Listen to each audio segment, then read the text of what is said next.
हाँ बोलना भाई। क्या वापस लॉकडाउन लगने वाला है फिर से?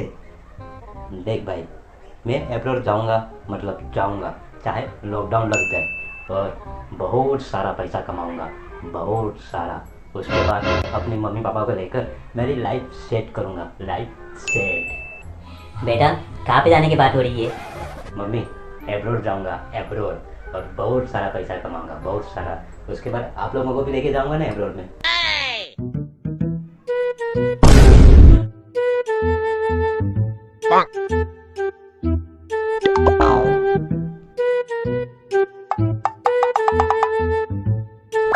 बेटा, जब भी तुझे मैं फ़ोन करता हूँ, या फिर तेरा फ़ोन बिजी आता है, या फिर तू मेरा फ़ोन वेटिंग लिस्ट में डाल देता है। Oh no! बोल, 1 घंटे पहले मैं तुझे फ़ोन किया था, उठाया क्यों नहीं? हाँ?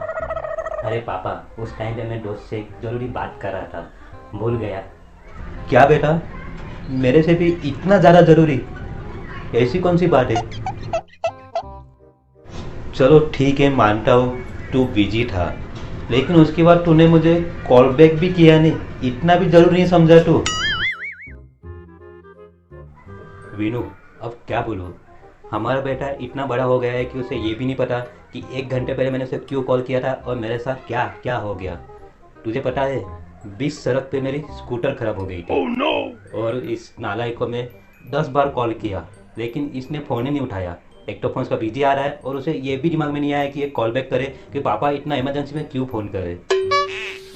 2 किलोमीटर दूर वो गैरेज वाला था, जैसे तैसे मैं धक्के मारकर इतनी गर्मी में पसीना निकाल कर ये गैरेज तक पहुंचा, लेकिन ये भाई साहब का तो फ़ोन आया ही नहीं, आया ही नहीं। कितना बदनसीब बाप हूँ मैं। देखो पापा, मैंने आपको 1000 बार बोला है, 1000 बार, कि वो स्कूटर एकदम कबाड़ा बन गया है, कबाड़ा। उसे अभी कबाड़ खाने में बेच दो पापा, अभी वो स्कूटर का कुछ काम नहीं है। ऐसे आप 1000 बार फंसोगे। कब से बोल रहा हूँ, सुन नहीं रहे हो, सिर्फ अपना एक बात बक बक बक बक करते जा रहे हो। खा लो।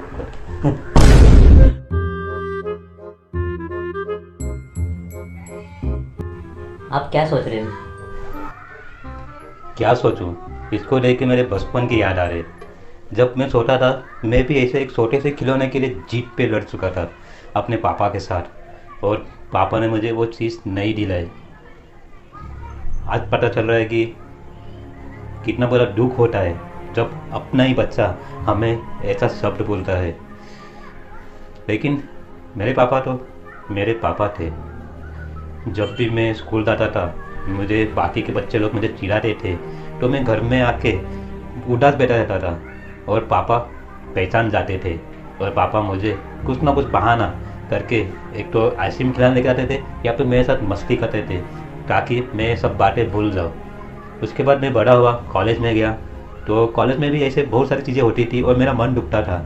उस टाइम पे भी मेरे पापा मेरे साथ होते थे। पापा, आज मैं आपको बहुत मिस कर रहा हूँ। पता है कि मैं क्रिकेट खेल के आता था, मेरे हाथ पैर दुखते थे, चोट लगती थी, तो आप भी मेरे मालिश करते थे, दिन रात जगे रहते थे मेरे लिए। लेकिन मैं क्या करता था, मुझे दिखता था कि आपके भी पैर दुख रहे हैं। एक दिन ऐसा आया कि मेरे पापा अपने पैर बहुत ज़ोरों से दबा रहे थे, आइडोस लगा रहे थे, विक्स लगा रहे थे, लेकिन मेरे मन में ये भी ख्याल नहीं आया कि मैं उनके पास जाऊँ, उनकी सेवा करूँ, उनके पैर दबाऊँ। क्योंकि मुझे शर्म आती थी, शर्म। काश उस टाइम पे मैं थोड़ा सा हिम्मत किया होता और पापा के पास जाके बैठता, तो आज वो कुछ दिन ही अलग होते। कम से कम मेरे मन में पछतावा नहीं होता कि मैं पापा के पास नहीं गया था। आज ये मेरा बेटा ही मुझे बोल रहा है कि अब बाइक नहीं खरीद सकते, अब ने मेरे लिए किया ही क्या है, अब इसको क्या बोलूँ। अरे खैर, ये तो ठीक से मेरे से बात भी नहीं करता है। आपसे बात तो करता है वो। हाँ अच्छा, ओके ठीक है। ये क्या बात होती है? उसके साथ कुछ भी बात होती है तो वो तेरे साथ शेयर करता है, अपनी मम्मी के साथ शेयर करता है कि ये हुआ, वो हुआ, ये हुआ। कभी भी उसने मेरे पास आके बात शेयर नहीं की कि पापा ये हुआ है तो मैं क्या करूँ। अब क्या करे, बेटा बड़ा जो हो गया है। वो आपको ऐसा लगता है, लेकिन वो आपसे बहुत प्यार करता है। क्या? वो मुझसे प्यार करता है। अरे प्यार करता है तो दिखाओ ना, मुझे भी पता चले कि वो मेरी तरह गलती ना करे। जैसे मैंने मेरे पापा के साथ किया है वो मेरे साथ ना करे, बस इतना ही मेरे मन में ख्वाहिश है। अरे जाने दो ना, बच्चा है अभी, धीरे धीरे हो जाएगा उसे एहसास। अरे वीनू, कब उसको होगा एहसास? जब मैं चला जाऊंगा हमेशा के लिए और उसके फ़ोन में सिर्फ कॉन्टेक्ट लिस्ट में मेरा नाम होगा, बस तभी।